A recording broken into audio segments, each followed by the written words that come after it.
జన్ధన్ యోజన ఖాతాల్లో జరిగిన డిపాజిట్లను ప్రభుత్వం విశ్లేషించింది.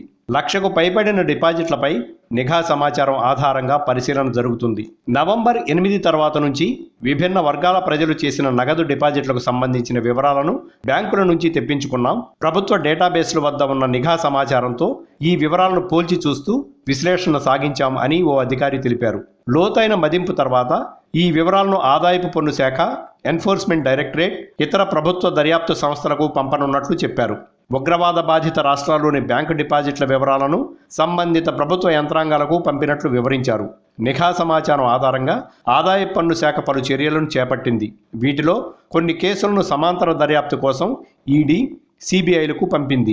ఈ చర్యల వల్ల రిటర్ను దాఖలు చేయని వారు, లెక్కల్లో చూపని సొమ్ము, డొల్ల కంపెనీలు వంటివి వెలుగు చూశాయి అని తెలిపారు. పాన్ వివరాలు ప్రస్తావించకుండా 50,000కు పైగా సొమ్మును జమ చేసిన వారిపై చర్యలు మొదలైనట్లు వివరించారు.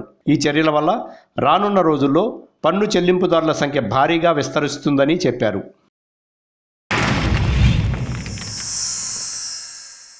Like and subscribe Eagle Media Works.